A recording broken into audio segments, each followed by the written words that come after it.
Meu Deus maravilhoso, Pai, nessa noite queremos apresentar a igreja diante do Senhor, meu Pai. Sim, meu Deus. Pedindo a Ti, ó Deus, que os céus possam se abrir sobre este lugar, meu Pai, e que a Tua paz, Senhor, ó Deus, que excede todo entendimento humano, possa repousar sobre cada coração aqui nesta noite, ó Pai. Aquele que entrou aqui nesta noite sem direção, ó Pai, magoado, triste, ó Pai, a Tua palavra nos diz que o Senhor é a nossa paz. Seja a paz, Senhor, desse amado, dessa amada, ó Pai, nesta noite, ó Pai. Deus amados, que os nossos ouvidos, ó Deus, que os ouvidos da Tua igreja possam abrir nessa noite para ouvir a Tua palavra, Senhor. E que o Teu refrigério, meu Deus, possa estar, ó Deus, encontra cada coração aqui nessa noite, ó Pai. Vai curando, Senhor, vai operando um milagre nessa noite, ó Pai. O milagre da paz, ó Deus. O milagre da alegria nessas vidas, ó Pai. Em nome de Jesus Cristo, ó Pai. Só o Senhor conhece o nosso coração. Só o Senhor sabe como nós estamos neste momento. E nesta noite, ó Pai, nós pedimos a Ti, Senhor, ó Deus, que opera o milagre sobre nossas vidas, ó Pai. Em nome de Jesus. Que a alegria do Senhor, que a paz do Senhor, meu Deus, possa repousar, ó Deus, nesse rebanho, nessa igreja, ao redor dessa igreja, Senhor, em todo esse bairro Sapucaia, meu Deus, em nome de Jesus. É o que nós oramos a Ti nessa noite, ó Pai, crendo no Teu sobrenatural, crendo no Teu mover, no nome de Jesus. Amém. Glória a Deus. Pai, diante de Ti neste momento, ó Pai, eu também quero colocar em Tuas mãos, ó Deus, os nossos pastores, ó Pai, que se faz presente aqui, ó Deus, nessa igreja. Eu também, Senhor, quero colocar em Tuas mãos o bairro Sapucaia, ó Pai, cada morador dessa região, que eles, ó Deus, possam, ó Deus, ter um tempo, ó Deus, para ouvir a Tua voz, sentir a Tua presença, ó Deus, e buscar o Senhor, ó Deus, e como pode. Que o Senhor Deus possa operar milagre, ó Deus, através dessa igreja, Senhor, abençoando, ó Deus, cada família que está presente, ó Deus, aqueles que não puderam vir, ó Deus, aqueles que estão no caminho, ó Deus, que o Senhor, ó Deus, possa abençoar milagrosamente, ó Deus, e possamos ver, ó Deus, milagres, ó Deus, possamos ver, ó Deus, testemunhos aqui no bairro Sapucaia, ó Pai, através da Tua palavra aqui nessa região, ó Pai, abençoado, ó Deus, dentro dessa igreja. Visita, Senhor, cada família, Senhor, visita, Senhor, cada casa, Senhor, e abençoa de uma forma especial, ó Deus, em nome de Jesus, que o Senhor, meu Deus, possa nos usar, Senhor, assim, Deus, como o Senhor nos chamou, Senhor, o Senhor possa chamar, Senhor, os moradores da região, ó Deus, para que possam estar aqui, louvando o Senhor, glorificando o Senhor, ó Pai, para que possamos estar fazendo a Tua obra, Deus, em nome de Jesus. Nos abençoa, Deus, porque eu sei que o Senhor nos chamou, está nos capacitando, Deus, para a Tua obra, em nome de Jesus. Amém. Senhor Deus Pai Todo-Poderoso, ó Deus, nós estamos aqui diante do Senhor. Deus, para que o Senhor possa fazer, ó Deus, um milagre, Senhor, no nosso meio nessa noite. Pai, que o Senhor possa abrir o céu sobre este lugar. Deus, derrama uma unção especial, Pai, sobre a Tua igreja. Deus, que nós vamos sair daqui cheios da Tua unção, do Teu poder, ó Pai. Em nome de Jesus, ó Deus, nós cremos, ó Deus, que o Senhor é um Deus todo-poderoso, é um Deus que pode todas as coisas. Deus, que venha haver cura, que venha haver libertação nessa noite, que venha haver salvação nessa noite, ó Deus. Em nome de Jesus, ó Pai, nós cremos que o Senhor vai fazer algo extraordinário nessa noite, Senhor, nas nossas vidas. Nós vamos sair daqui, Deus, transformados, ó Deus, pelo poder da Tua palavra, pelo poder do louvor, ó Pai. Nós cremos em Ti, Senhor. Eu te peço, ó Deus, abençoe a Tua igreja, abençoe a liderança, Senhor, em nome de Jesus, ó Deus. Ore, querido. Peça a Senhor Deus, Deus e Pai, essa noite queremos te agradecer, ó Deus, por tudo, Senhor, meu Deus, que o Senhor tem feito. Te agradecer por este local de culto, ó Pai. Nós temos este lugar para te adorar, para te servir, para bendizer o Teu nome, Senhor. Que hoje seja uma noite especial, ó Pai. A noite, Senhor, meu Deus, memorial a Ti, ó Deus. Que nós possamos, que cada um que possa ter encontro real com o Senhor, possa ter o renovo do Senhor nas suas vidas, ó Pai. Possa ser chamado, Senhor, nesta noite, ó Deus. Pai, que o Senhor tenha liberdade de andar no nosso meio, de passear por aqui, de tocar em cada vida, do mais velho ao mais moço, nessa noite, Senhor. Mundo claro existencial, ó Pai, o qual muitos estão vivendo, Senhor. Pai, porque Tu és a nossa esperança, Tu és a nossa esperança, Tu és o nosso refúgio, Tu és aquele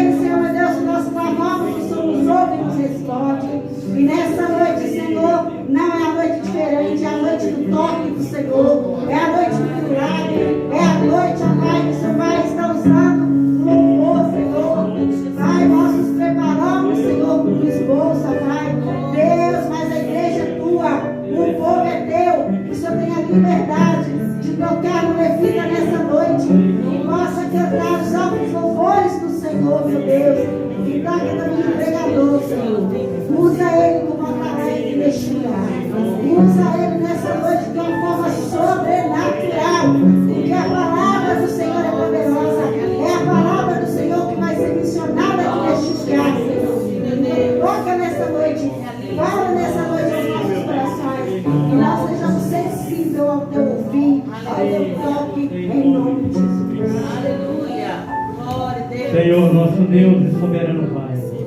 Pai, que tenhamos a alegria no coração, Senhor, de podermos estar neste lugar, Senhor. Sabemos, ó Deus, a tua presença aqui. O Senhor está neste lugar para derramar a bênção sobre nós. Pai, eu abençoo o Senhor, ó Deus, ó Pai, no nome de Jesus, ó Deus. A tua igreja nesta noite. Toma-nos, ó Deus, ó Pai, em nome de Jesus. Como bairro Sapucaia, Senhor. Que haja bênção, que haja paz, ó Deus, ó Pai, nesse bairro.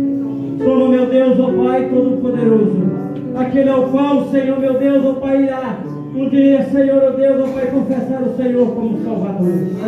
Que tenha a alegria de estar na casa do Senhor, que tenha a alegria de servir ao Senhor.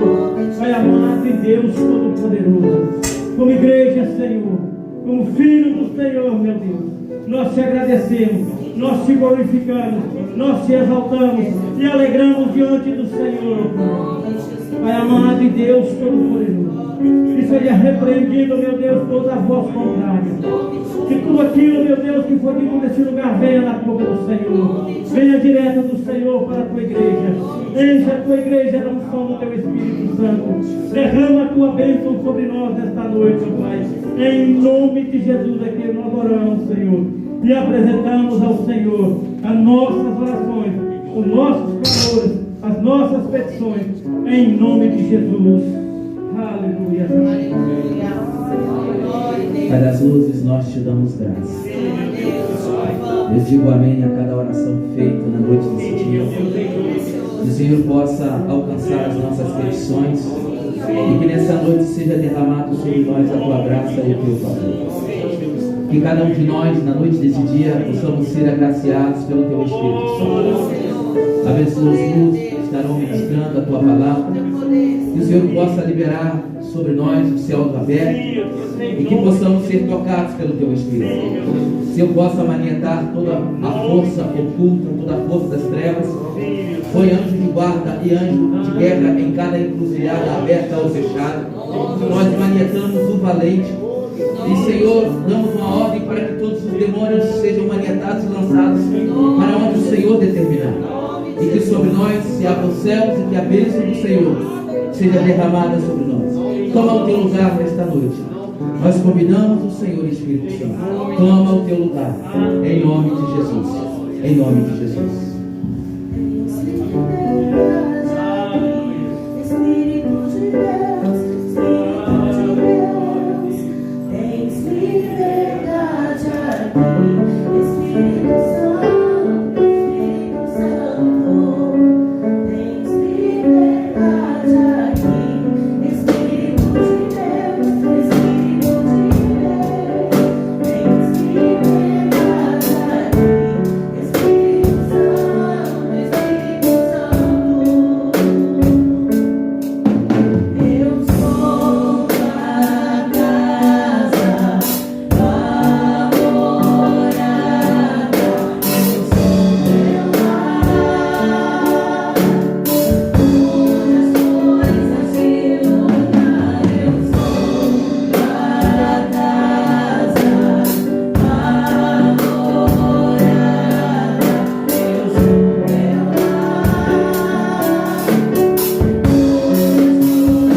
Onde o Espírito de Deus está, aí existe liberdade. Hoje nós estamos diante da mesa do Senhor. É um convite à graça, é um convite à misericórdia, é um convite a ser cheio da presença dEle, é um convite a dar liberdade a Deus para agir, para remir, para purificar. Então entregue a Ele a sua vida hoje, seja livre, livre da culpa, livre da condenação, livre do pecado, seja livre do constrangimento. Adore a Deus com vontade, com verdade. Deixe o Senhor ministrar no seu coração nesse momento. Deixe o Espírito Santo fluir em você. Ele quer que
Deus tem para nós o resgate do projeto dele, o resgate das profecias que ele te fez, o resgate dos sonhos que ele te deu. Deus sonhou com você, Deus sonhou com essa igreja, Deus sonhou com cada um de nós que chegamos hoje aqui. Ele nos trouxe aqui para dizer que hoje ele quer nos libertar, para dizer que hoje ele quer nos curar. Então entregue para o Senhor o seu coração nesse momento. Feche seus olhos, levante suas mãos e ore a Deus. O que é que você espera receber do Senhor? O que é que você não alcançou ainda de Deus? O que é que está travado? O que é que está amarrado? O que é que está limitado? Deus quer tirar os limites hoje. Deus quer ministrar vida, vitória, graça. Ele nos faz um convite hoje à sua misericórdia e à sua graça, porque Ele quer ministrar a cura no nosso coração. Se tentar matar os teus sonhos, meu coração se lançaram você numa cova e ferido pela visão. Se tentaram matar os teus sonhos, sufocando o teu coração. Se lançaram você numa cova e ferido pela visão. Não desista, não pare de viver. Sonhos de Deus jamais vão morrer. Não desista, não pare de lutar. Não pare pra adorar. Levanta teus olhos e vê. Deus está esperando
Graça e paz.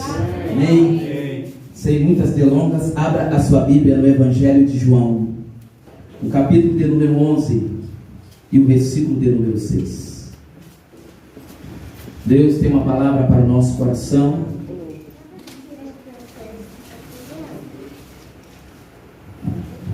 Hoje também é o culto de Santa Ceia, mas eu quero fazer essa reflexão com vocês. João, o Evangelho, o capítulo 11 e o versículo 6 diz assim: ouvindo, pois, que estava enfermo, ficou ainda 2 dias no lugar onde estava. Vamos ler novamente. Ouvindo, pois, que estava enfermo, ficou ainda 2 dias no lugar onde estava. Que Deus nos abençoe pela sua palavra. Amém. Tome seu assento e vamos fazer uma reflexão na palavra do Senhor. Se quiser abaixar um pouco para mim, por favor. Glória a Deus. Nós lemos um texto que nós conhecemos bem o contexto. O contexto fala de uma família e mais Jesus. O contexto fala de Lázaro, Marta, Maria e Jesus. Nós sabemos que Marta, Maria e Lázaro eram amigos íntimos de Jesus. E Jesus constantemente pousava na casa dessa família. O texto que nós lemos foi um recado que Jesus recebeu de uma das irmãs, dizendo que Lázaro, o seu amigo, diz o texto, estava enfermo. E elas mandaram chamar Jesus para que ele pudesse ir e curá-lo. E o texto que nós lemos diz que, ouvindo, pois, que estava enfermo. Então a notícia, o recado chega até Jesus. Mas é interessante que Jesus, o que ele estava fazendo, ele permaneceu fazendo. Ele não deixa de fazer o que estava fazendo para atender as irmãs. O meu tema na noite desse dia é o Jesus que parece demorar. O Jesus que parece demorar. E na nossa caminhada eu quero falar um pouquinho do conceito errado que às vezes nós criamos a respeito de Jesus, assim como as irmãs, elas criaram esse conceito de Jesus. Quero também dizer para vocês, aos amados irmãos, que esta mensagem ela está baseada em experiência pessoal. É uma experiência que Deus me deu no longo da minha trajetória, da minha caminhada com o Senhor. É uma experiência também, é uma mensagem de testemunho. Eu quero que você saiba de uma coisa: se você estiver vivendo o que eu vou apresentar a você, o que eu vou falar a você, se você estiver vivendo, essa mensagem é literalmente para você. E se você já viveu o que eu vou falar aqui, algumas coisas, então você vai entender bem o que vou dizer. E se você não está vivendo e você não viveu algumas coisas que vou dizer, então fique tranquilo, Deus já está vacinando você, para quando momentos difíceis chegar na sua vida, você saber como se comportar diante do Senhor, como reagir diante do Senhor. Um dos mistérios da vida espiritual é o fato de que às vezes Jesus não vem no momento em que nós mais julgamos importante. Eu vou repetir, tá? Um dos grandes mistérios da vida espiritual é o fato de que Jesus às vezes não vem. Jesus às vezes não se apresenta no momento em que eu mais julgo que eu preciso dele. Talvez você está vivendo, passando por um momento que você tem orado e a resposta não chegou até você. Talvez você está orando já há muito tempo, já há alguns anos, e você viveu um momento de dor, um momento de angústia, e você orou, e você gritou, e você clamou, e Deus não se manifestou a você, o Senhor não respondeu a você. E esse é um dos grandes mistérios da nossa caminhada cristã. Eu quero dizer que Jesus não vai se apresentar apenas porque eu quero que ele se apresente, e naquele momento que julgo eu, na verdade é eu que estou julgando, que aquele momento é o momento que eu mais preciso dele na minha vida. Eu quero dizer que o silêncio de Deus, o silêncio de Jesus, isso é um processo de restauração. Nem sempre o Senhor vai te responder na hora que você espera, na hora que você quer, porque Deus está trabalhando na sua vida, Deus está em um processo de restauração para que nós possamos viver aquilo que Ele tem para cada um de nós. Amém. O texto que nós lemos, vamos ver qual é a lição que o Senhor tem para nos dar através dessa família de 3 irmãos. Jesus estava tratando no coração das irmãs. Jesus estava passando aquelas irmãs num processo de transformação e de restauração e de regeneração pela visão errônea que elas tinham a respeito do amigo. Eu quero dizer que esperar que Jesus venha é parte do processo da transformação do nosso conceito.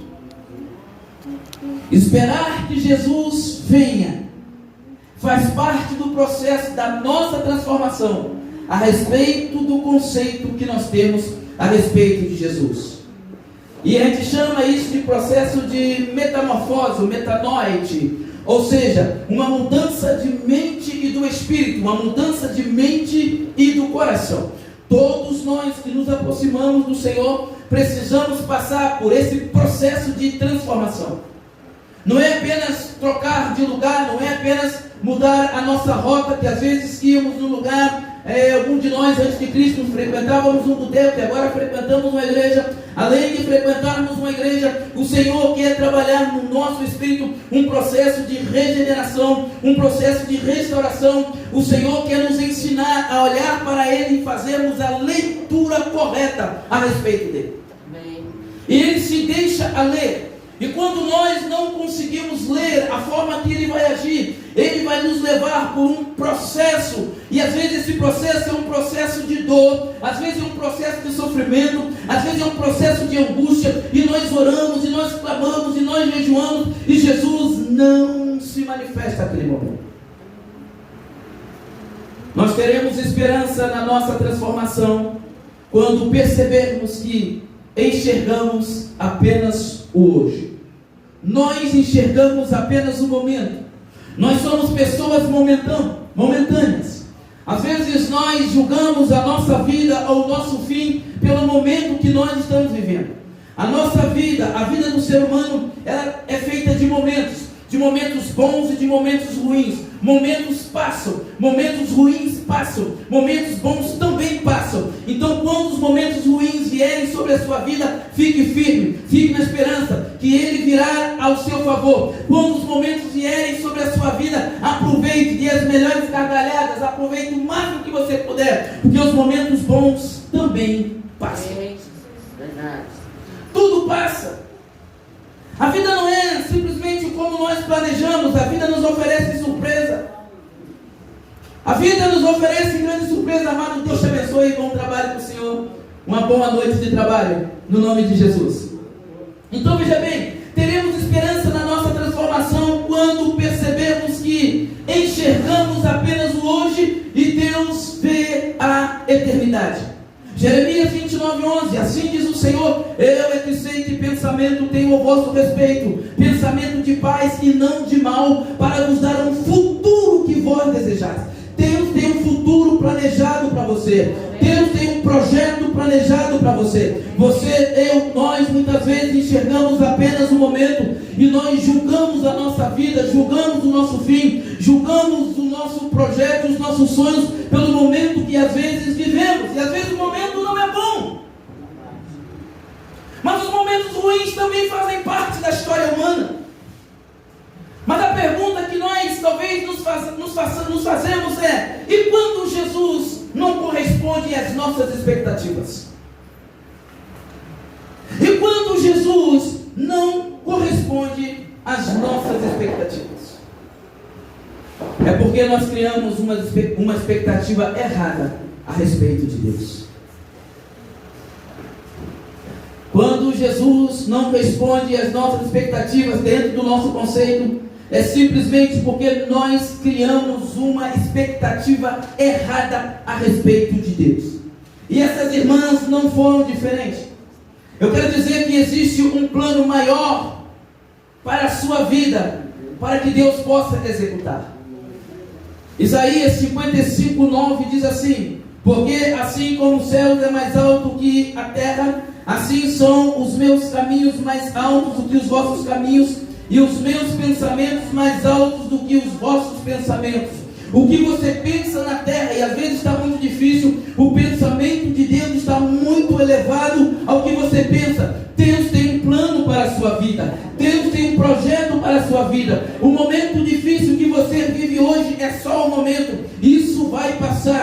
momento de angústia, de sofrimento que você está passando hoje é só um momento, e isso vai passar. Dias melhores virão. Você hoje pode estar vivendo dia de dores, dia de sofrimento, mas dias de glórias virão, dias de festa virão, dias melhores virão sobre a sua vida. Então aquelas irmãs mandaram um recado para Jesus, mas Jesus não se manifesta.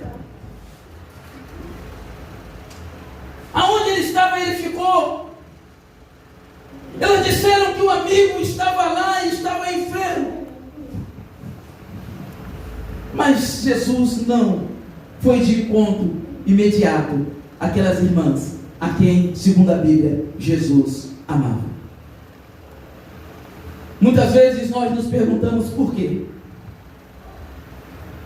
E talvez a pergunta que muitas vezes fazemos é: onde está Deus quando precisamos que nos ajude na nossa máxima necessidade? Você viveu um momento que você passou um momento e perguntou: Deus, cadê o Senhor? E Deus não se manifestou, e talvez alguém questionou você: onde está o seu Deus? Mateus 28, 20, a parte B do versículo, Jesus disse: eis que eu estou convosco todos os dias. Mas para ajudar você na realidade da vida, eu quero fazer a você algumas perguntas só para você pensar juntamente comigo e não precisa me responder. A primeira pergunta é: onde estão as estrelas em tempos chuvosos? Aqueles tempos de muita chuva, de muitas águas, e você olha para cima e você não vê nenhuma estrela. E a pergunta é: onde elas estão? Aonde estão as constelações? Talvez a outra pergunta que você muitas vezes talvez já tenha se feito é: onde estão os pássaros da primavera na estação do inverno? Em momento em que não vemos nenhum pássaro na estação do inverno, são os pássaros da primavera. Onde é que eles estão? Onde estão as formigas que trabalham no verão, na estação do inverno? Na estação chuvosa e você não vê nenhuma formiga. E você olha para um lado e olha para o outro, parece que não existe mais formiga. E nos tempos chuvosos você olha para cima, parece que não existe mais estrelas. E para os pescadores, naquele lado que você sabe que tem peixe, você vai pescar e você não pega nenhum lambari, e você não pega nenhum peixe. E a pergunta é: aonde é que estão os peixes daquele lado que você foi pescar e não pegou nenhum peixinho? Existe uma resposta para essas perguntas. Todos esses, ou todas essas citações, estão lá, no mesmo lugar. As constelações estão lá, você só não está vendo. As formigas estão aí, você só não está vendo. Os pássaros permanecem, você só não está vendo. E a pergunta é: onde estava Deus naquele meu sofrimento?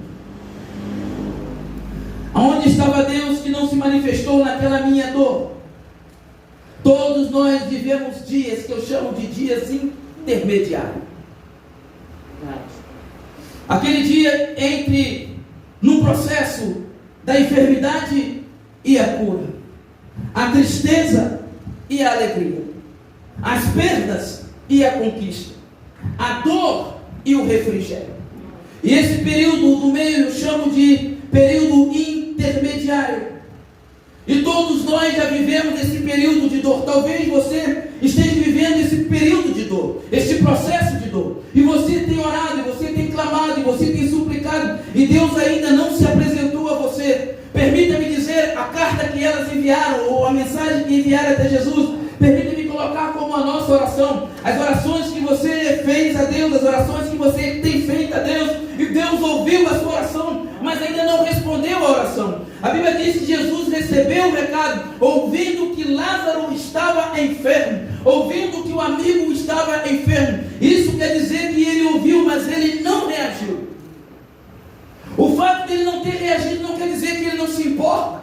O fato de Deus não ter ainda manifestado a você na sua dor, no seu sofrimento, na sua angústia, parece que está demorando demais. Aí eu digo e reafirmo: é um Jesus que parece demorar no nosso conceito, mas ele não demora. Ele tem o tempo exato para para se manifestar nas nossas vidas. O momento intermediário é o momento do intervalo entre a tragédia e o livramento. E esse que vos fala por experiência própria. O momento intermediário está entre a tragédia e o livramento. E às vezes perguntamos por que é que Deus não nos livrou. Se é que Ele iria nos preservar a vida ainda intacta, por que é que Ele permite todo o momento de dor, de angústia, de desespero, de medo, de pavor e de horror? Tudo isso Deus permite, mesmo sabendo que depois vai fazer um grande milagre em nós. Por que é que Ele permite o estado intermediário? Por que é que Ele permite um momento de dor? E talvez você esteja se perguntando: por que Deus não interferiu naquela minha causa? Porque Deus não interferiu no meu acidente? Porque Deus permitiu que eu passasse por todo aquele processo de dor, por todo aquele processo de angústia, por todo aquele processo de medo, por todo aquele processo de terror? Eram noites que pareciam que não iria amanhecer nunca. Por que é que Deus permitiu todo aquele processo até que o médico pudesse colocar o colar cervical em mim, apoiando em cima do corte da cirurgia? E eu gritei aquela madrugada inteira, aquela noite inteira no CTI, Deus em silêncio. E onde é que estava Deus? Assistindo tudo aquilo. E eu gritava com muita força que tinha, e eu gritava ao enfermeiro, me recordo bem o nome dele, não vou citar porque está sendo gravado, e gritava aquele enfermeiro, e eu dizia: pelo amor de Deus, me socorre. Os médicos colocaram em mim o colar cervical errado, e está apoiando em cima do corte, eu não estou aguentando. E o médico disse: nós não podemos mexer com você. E tinha um relógio de todo tamanho, maior do que aquele ventilador que está ali, e de frente assim, e eu olhando, e eu orei a Deus para dormir. Aí eu preciso confessar um pecado. Eu ouvi do meu lado alguém que dormia, eu sei que dormia porque roncava alto e profundamente. Sabe aquele ronco gostoso? Aquele motosserra com gasolina até a tampa, e o cara acelerando com força. Muito bem, tinha alguém. E eu fui tomado por um sentimento de inveja e falei: Deus, me dá um pouquinho do sono desse moço. Por favor, Senhor, me dá um pouquinho de sono para que eu durma, para que possa amanhecer logo, o médico entrar e tirar o colar cervical, porque ele só iria se apresentar às 6 horas da manhã. E de repente eu acho que eu apaguei. Quando abri os olhos, havia se passado 5 minutos. Que noite longa foi aquela. Uma das piores noites da minha vida. E Deus em silêncio. Deus em silêncio. Escute bem.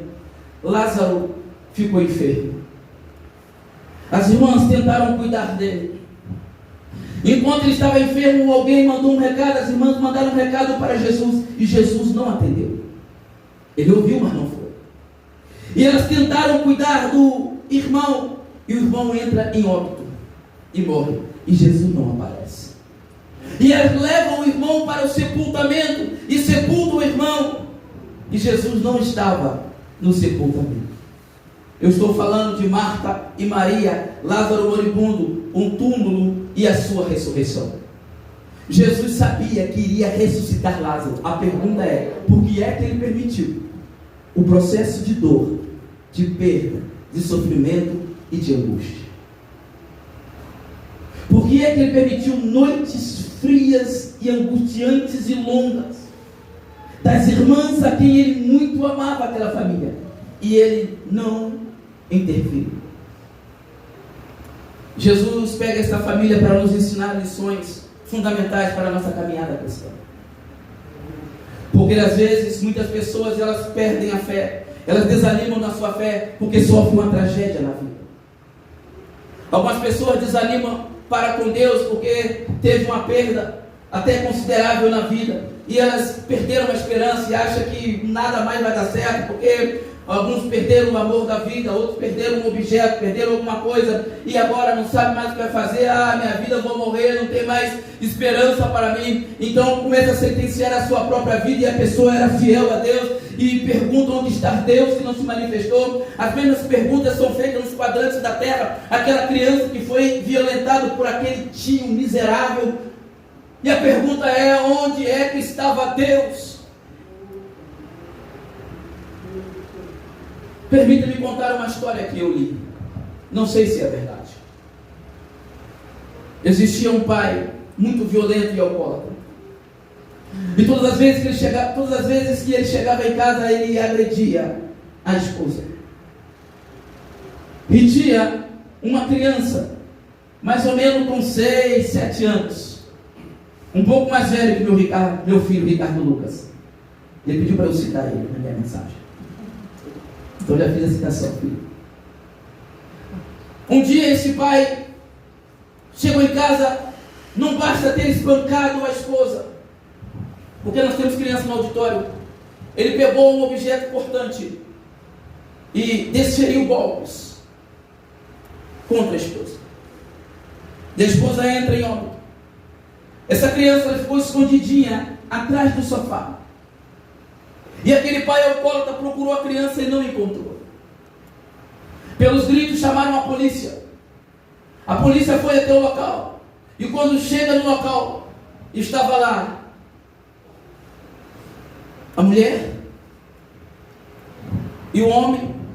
Logo após havia intentado contra a própria vida e também entre homem. E constatou o óbito de ambos. E eles encontraram uma criança, uma menina, atrás do sofá.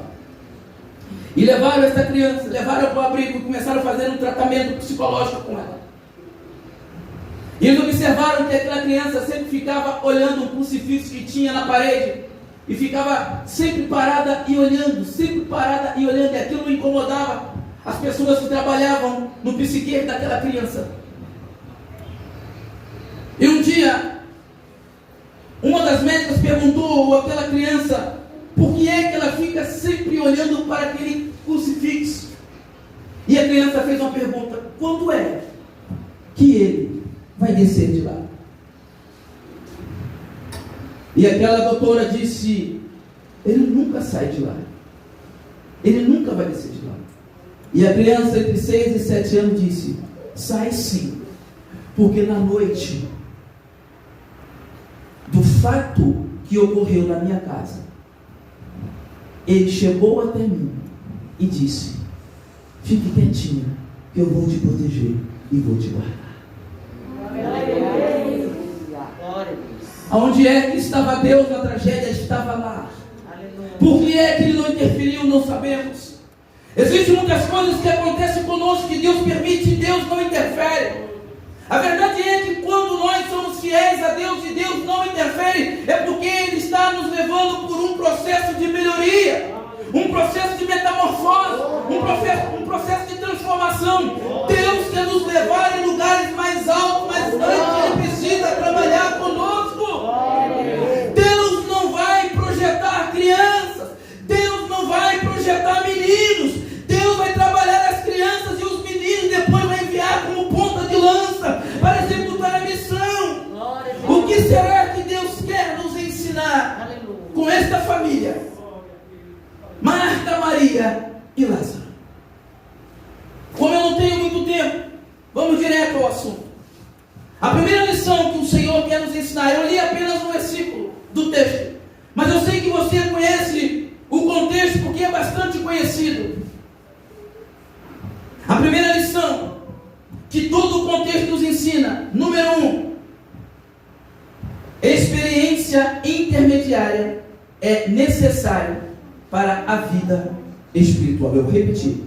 Ele está nos ensinando que a experiência intermediária entre a dor e o milagre, a tristeza e a alegria, as perdas e as conquistas, existe um estado intermediário, esse estado do meio. E é nesse estado aqui intermediário que Deus trabalha a nossa alma, trabalha o nosso espírito. E todo crente, todo cristão faz identificar esse estado intermediário, um processo de perda, um processo de dor, um processo de solidão. Entre a solidão e o aconchego existe um processo, e a pergunta é: aonde é que está Deus? No mesmo lugar, assistindo tudo pertinho de você, mas Ele não se manifestou.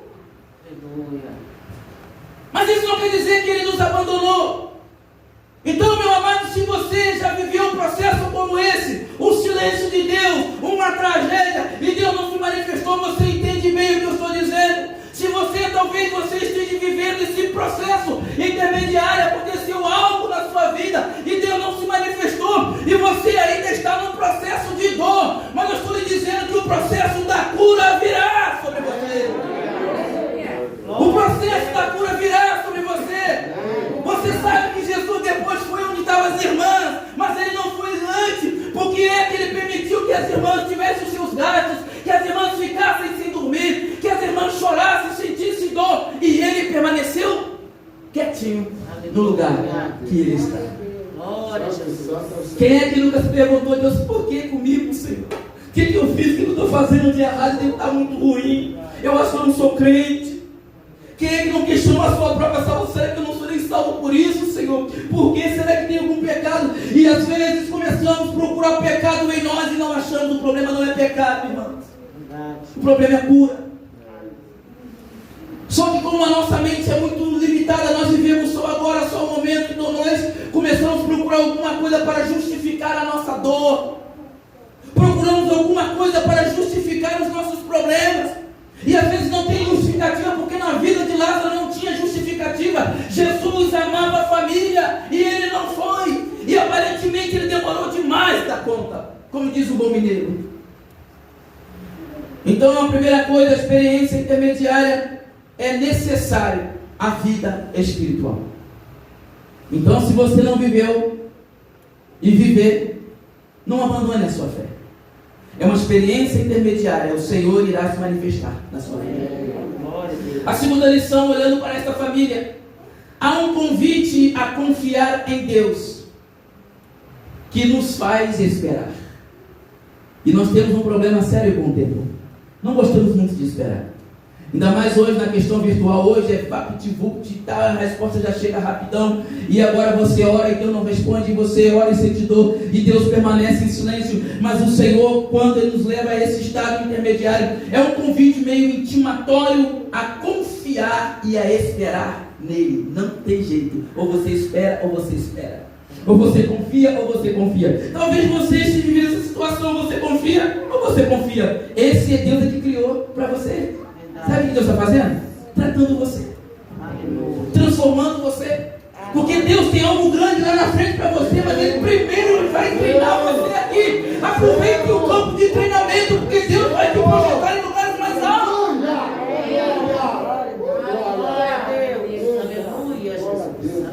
Então Deus nos convida de uma forma intimatória a vivermos um momento, pastor Deixe, ao momento que nós temos que confiar em Deus, em momento que nós temos que esperar em Deus. Então a palavra para você é: confia em Deus, espere em Deus, tão logo Ele virá em direção à sua casa. Ele ouviu a sua oração, Ele recebeu o seu recado, não se manifestou ainda, mas que recebeu, recebeu. Glória a Deus. A terceira lição para nós, através dessa família, é entender que, ainda que Deus nos ama, Ele não se manifestará apenas quando eu quiser. Versículo 3 que eu não li. Veja bem. Ainda que nós temos a convicção que Deus nos ama, Ele amava Lázaro, Marta e Maria. Mas Ele não se manifestou naquele momento em que as mulheres, em que as irmãs o chamaram. Porque a esperança, ele estava vivo ainda, estava enfermo, moribundo, chamaram para que ele pudesse curar, e ele não foi curar. Então saiba que Ele não vai se manifestar apenas quando você e eu nós queremos. Porque Deus não recebe ordem. Você não determina para Deus. Eu determino o que Deus faça. Não faça isso não. Esse é um conceito errado que nós aprendemos de Deus e que nos ensinaram a respeito disso. Não temos culpa. Mas quando a oportunidade chega para aprender, devemos dar. Não se dá ordem ao Senhor. Tu já pensou dando ordem ao seu patrão? Tu já pensou dando ordem ao seu chefe? Ai, chefia, vai pegar um café para que eu tome. Já pensou nisso? Não se dá ordem a Deus. A Deus se pede, se implora, se humilha e vive a identidade de filho. E pode dizer: Deus, eu sou seu filho, cumpre em mim o seu propósito. Ô paizinho querido, eu sou seu filhinho amado. Você pode dizer isso para Deus, mas dizer para Deus: eu tenho que fazer porque eu sou o seu filho. Já pensou o seu filho dando ordem a você?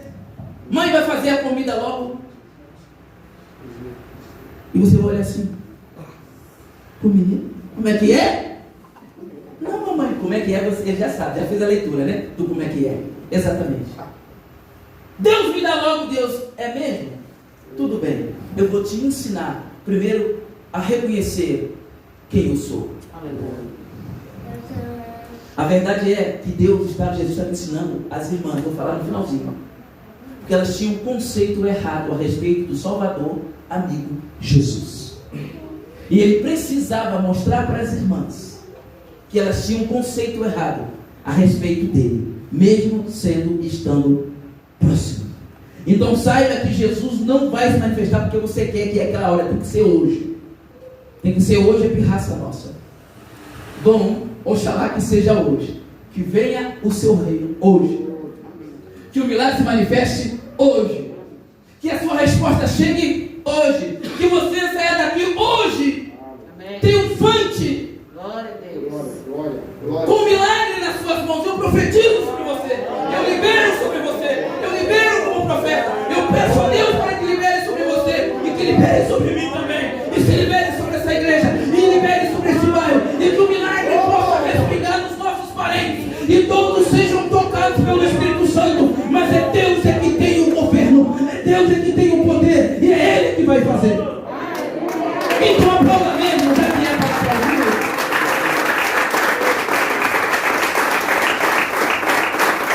Aleluia. A quarta lição. Aleluia. O tempo de Deus faz parte da minha transformação. O tempo de Deus faz parte da sua transformação. A pastora Josilene, ela tem falado menos esses últimos anos, que Deus gasta mais tempo trabalhando conosco do que aquilo que Ele tem para fazer em nós. O problema não é o milagre, já está pronto. O problema sou eu. É difícil assumir essa verdade. As questões que Deus tem para você, Ele já preparou, irmão. Porque Deus, Ele faz assim. A questão é se eu estou pronto para vivenciar o que Ele preparou. É mais ou menos assim. O que Deus tem para nós é uma adolescente grávida. O risco de morte de ambos é muito grande. Prematuro, útero infantil. E Paulo disse aos Gálatas, me parece no capítulo 4, em todo tempo que o herdeiro for menino, de nada se difere do escravo. Ele é dono, mas vive como escravo, não pode negociar, porque ainda é menino, ainda é menor. E tem muita gente repreendendo o demônio lá, é um tutor. O tutor lá no texto não é demônio, é Deus que colocou um tutor, exatamente do conselho tutelar. Quando aquela criança não tem os seus pais, ou os pais maltrato por alguma situação, então o governo interfere e o conselho tutelar vai lá e pega aquela criança, e aquela criança fica sobre a tutela daquele conselho. E Deus envia um tutor em Gálatas 4. O problema, meu irmão, é enquanto fomos criança, enquanto fomos menino, de nada somos diferentes do escravo, dos trabalhadores da casa que não são donos. Então nós precisamos atingir a maioridade. Precisamos crescer. Então a quarta coisa é o tempo de Deus faz parte da minha transformação. E eu digo para você o seguinte: o processo que eu passei do meu acidente, né, das dores, do sofrimento, das angústias. Um dia, um dos nossos pastores, na época eu era supervisor, chegou para mim e disse assim: pastor, posso dizer uma coisa? Sim, meu amado. O senhor não vai me levar mal, não? Não. Ele olhou para mim e disse assim: pastor Alberto, mas o teu acidente te fez tão bem. o seu acidente te fez tão bem. E eu olhei para ele assim e disse: você tem razão. Glória a Deus. Você tem razão. E eu não falei ter razão por hipocrisia, não. Eu sei o bem que me fez. Os meus olhos se abriu melhor para a vida. Amém. Eu era um homem que eu não gostava de dormir. Não gostava de dormir, você vê? Como é que alguém não gosta de dormir? Eu dormia, mas não gostava de dormir. Dormia só 4 horas, estava bom demais. Hoje tem que colocar um despertador, né? A maravilha do sono, do descanso. Não gostava de dormir. Antissocial do que só. Eu ainda não sou aquele cinete da perfeição em questão de ser social. Mas eu entendo que faz parte da vida, são os momentos da vida. Amém. E quando a vida me dá a oportunidade para dar as melhores gargalhadas, aí eu dou. Quando estamos juntos, às vezes aqui mexendo na construção, me dá a oportunidade para eu zoar o irmão e rir do irmão, e rir com o irmão, e brincar com o irmão, eu aproveito. Porque a vida ela é bela. E eu preciso aproveitar os bons momentos. A quinta lição, que para Deus tudo é possível. Aleluia. Escute bem, Jesus poderia ter chegado para curar a enfermidade, ele deixou morrer. Ele deixou morrer. Mas não só deixou morrer, mas deixou também sepultar. Fala sério. Então, para qualquer um de nós, morreu, o que resta é sepultamento e nunca mais veio. Ponto, senão acabou, não tem mais argumento. Não tem mais o que falar ou argumentar. Mas Jesus quis se manifestar depois de dizer que para ele tudo era possível. Jesus permitiu a dor das irmãs, mesmo sabendo que Lázaro ressuscitaria. Deus tem a sua forma intermediária para revelar a sua glória futura. E por que, ou o que dizer, mesmo do próprio Deus que passou a sua infância inteira, Jesus. Imagine bem, quantos paralíticos Jesus com 15 anos não viu, ele não fez nada. Quantos enfermos Jesus com 20 anos de idade ele viu e também não fez nada. Quantas pessoas agonizando em sofrimento profundo, Jesus com 25 anos, nada fez. Quantas pessoas na condições lá mais miserável possível, Jesus com 28 anos, nada fez. Lucas diz que Jesus inicia seu ministério com quase 30 anos de idade, ou 30 anos de idade em outra tradução. Eu estou dizendo que de 0 a 30 anos de idade, Jesus guardou silêncio. Uma manifestação assim, que viu que ele é diferente, é quando ele ensina aos mestres, quando ele fala aos doutores, e quando ele resolve pôr a cara, ele põe a cara no casamento. Nunca se perguntou por quê? Ele manifesta o seu primeiro milagre público no casamento, na aliança, onde transforma a água em vinho. Isso é uma outra fala para um outro momento, porque é que ele se manifestou no casamento. Por que ele deixou o vinho acabar? E outra coisa, Jesus não foi convidado como uma pessoa especial para o casamento.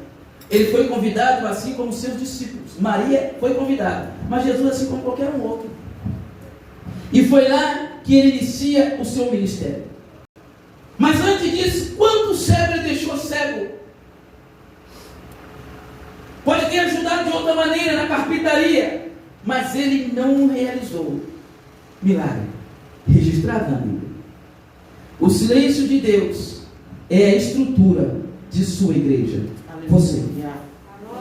O silêncio de Deus é para estruturar você. É bem verdade que o silêncio de Deus dói mais do que a correção. É melhor que Deus já nos dá logo umas 2, 3 lapadas e fala que eu estou totalmente errado, do que fazer silêncio. Mas Deus nos fala no silêncio. O fato de Deus fazer silêncio não quer dizer que Ele não ouviu, e não quer dizer que Ele não está se movendo ao seu favor. Jesus não teve pressa de se manifestar ao mundo. Por mais que as pessoas dizem, Deus tem não tem pressa nada.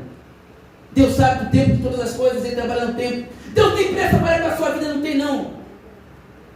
Porque na verdade Deus quer trabalhar com você. Primeiro Deus quer projetar você, mas Ele vai projetar você no tempo exato. Primeiro Ele vai trabalhar com você. E não adianta forçar a porta, não adianta insistir. É preciso entender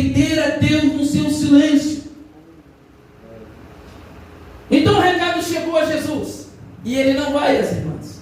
Ele não se move até as irmãs. Ele se move dentro de um tempo chamado Kairos, que é o tempo determinado pelo Pai.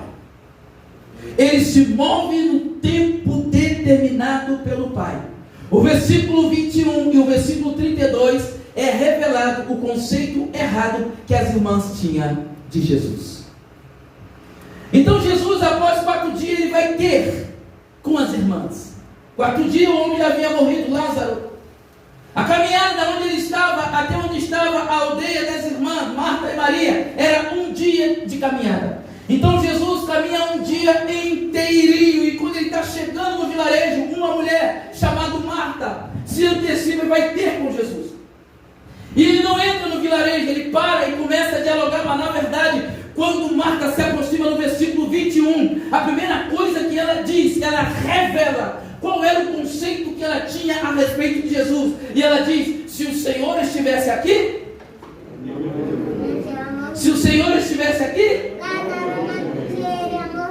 o meu irmão não teria morrido. Se o Senhor estivesse aqui, essa tragédia não teria acontecido. Mas tudo bem, Jesus disse: olha, se você crê, você vai ver a glória do Senhor. Ele é de ressuscitar. Ele disse: eu sei. Aí diz assim: e cadê a sua irmã Maria? Vai chamá-la. E Marta vai correndo, e chegando lá na casa, diz assim: o mestre chegou. A Bíblia não fala, e eu vou só aqui, imagina se eu assim, agora? 4 dias? Mas ela não fala. Ela se levanta e vai, e te chama. Quando ela chega diante de Jesus, versículo 32, ela faz um pouco diferente de Maria, porque ela se curva e adora. Mas ela diferente de Marta, e ela repete a mesma coisa. Ela diz o seguinte: se o Senhor estivesse aqui, o meu irmão não teria morrido. O que é que essas irmãs disseram a respeito de Jesus? Que nada de ruim aconteceria se o Senhor estivesse comigo. Se eu estou com Deus, nada de ruim vai me suceder. Você que é um cristão fiel e legítimo a Deus, já viveu uma situação ruim? Sim ou não? Sim. Deixa eu ver. Sendo fiel a Deus? Então o conceito que ela tinha de Jesus estava errado. Ela disse: se eu tiver Jesus, não acontece nenhuma tragédia comigo. Se eu tivesse morrido há 9 anos, faz 9 anos? 2011? 9 anos, né? 10 anos. Há 10 anos atrás, quando eu sofri um acidente, quebrei a segunda vértebra, eu estaria na glória, tranquilo, em paz, aleluia, e glória a Deus. E a pastora solteirinha chorando por mim 10 anos. Não sei se você precisa falar. Eu não vou nem perguntar porque eu sei. Entende? Te conhece. Ali chorando as suas pitangas. Ai, Renato, meu marido, Senhor, por que o Senhor vai ter filho? E lá vi o filho, cabelo até branquinho me esperando. Eu sei que você não virá até mim, mas eu vou até ti, eu vou partir, eu vou. Entendi, eu sei que isso ia acontecer. E eu estaria bem.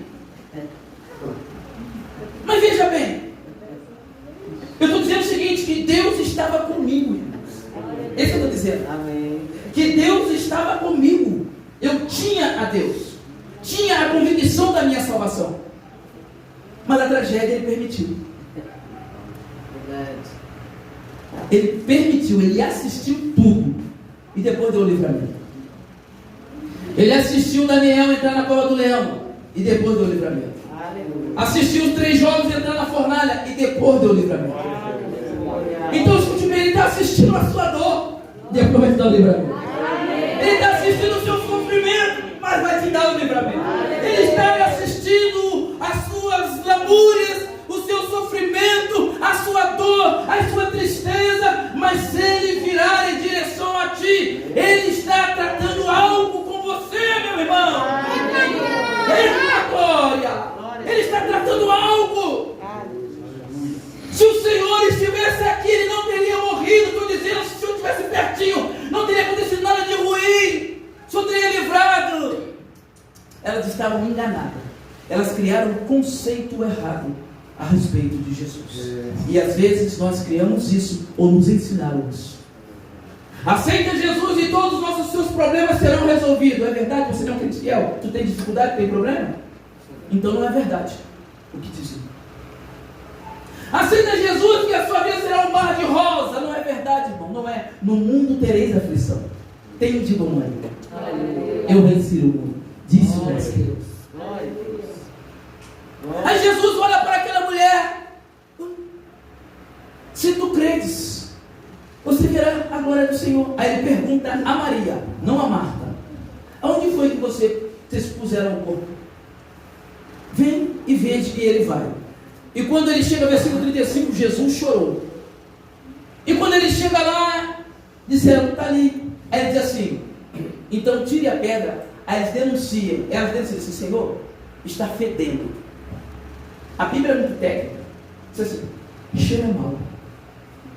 Estava podre, fedendo, envolto em lençóis ou ataduras. Mas ele disse: tira a pedra. Então o povo, alguns estavam assim: o que ele vai fazer? Nossa, e tiraram a pedra. E ele olha e ele chama aquele que estava morto para fora. Aleluia. Ele chama quem ele queria pelo nome. Ele disse: Lázaro, vem para fora. Eu não sei se algumas pessoas correram quando vê aquela pessoa mumificada, que penso eu, porque ele estava todo envolto, eu penso, deduzo, maquino, e aqui lá a Bíblia não diz, eu é que digo e penso, que ele flutuou daquela pedra fria, daquele sarcófago, e ficou em pé. Aí a primeira coisa que Jesus fala, após a ressurreição, então primeiro ele fala: vem para fora, e diz a segunda coisa: desatai-o, tirai a atadura, porque ele se levantou, mas ficou do lado do túmulo. Então não basta se levantar, tem que sair do lugar dos mortos, tem que sair de perto do sarcófago, tem que sair de perto do caixão. E desataram, e Lázaro foi. Agora eu quero concluir minha fala, que me leva muito a pensar: se Jesus sabia que ele iria ressuscitar, porque ele disse isso lá atrás para os discípulos, Lázaro dorme, vamos despertá-lo, por que é que ele permitiu toda a dor e o sofrimento? Ele não é mau, porque ele é Deus, e não há sombra de variações, porque ele é Deus. Mas por que ele permitiu? O fato de você passar por um processo de dor, um processo de angústia, um processo de abandono, um processo de sofrimento, um processo de calúnia, não quer dizer que Deus te abandonou. Quer dizer que Ele quer abrir os seus olhos, que Ele quer se manifestar o milagre, e para nos ensinar a ter um conceito errado com Jesus. E você que é fiel, passar por um momento de dor, fique firme. Fique firme. Não cria uma ilusão errada, não cria uma ilusão, um engano, uma percepção distorcida a respeito de algo, a respeito de Jesus, e foi isso que as mulheres fizeram. É a raiz de sua decepção para com Deus. Lembra da pergunta? E quando Deus, na verdade, não responde às nossas expectativas? Exatamente, porque nós criamos uma ilusão a respeito de Deus, uma expectativa errada. E quando criamos uma expectativa errada a respeito de Deus, a decepção, ela virá. Isso serve para o casamento também. Quando criamos uma perspectiva, na verdade, irreal e ilusória a respeito do casamento, tem as suas dificuldades, tem as suas guerras, mas é uma bênção. É uma coisa maravilhosa, mas tem os seus momentos. Eu quero dizer que é tempo de renovarmos. E eu pergunto a você: qual é o conceito que você tem a respeito de Deus? Amém. Qual é o seu conceito a respeito de Jesus? Ele é Senhor e tem o controle sobre todas as coisas. Aquietai-vos e sabeis, diz o Senhor, que eu sou Deus. Fique tranquilo. Fique tranquilo. Está demorando demais, pastor. Daí o meu tema: o Jesus que parece demorar. O demorar é o meu conceito, não é o de Deus. O conceito, ele é meu, não é de Deus. Deus age no seu tempo. Amém. Então está demorando demais, parece estar demorando, irmão, mas não está. Ele está curando. Ceda a Deus. Amém. E tão logo você vai chegar no local. O deserto tem o tamanho da nossa língua. Foi a Bíblia que diz isso, de outro meio. O povo murmurava e reclamava, e Deus, vocês vão rodear. E caminharam 40 anos. Coloque sobre os seus pés. Quero convidar a diaconisa Remelinda e a diaconisa Luciene para nos auxiliar na Santa Ceia.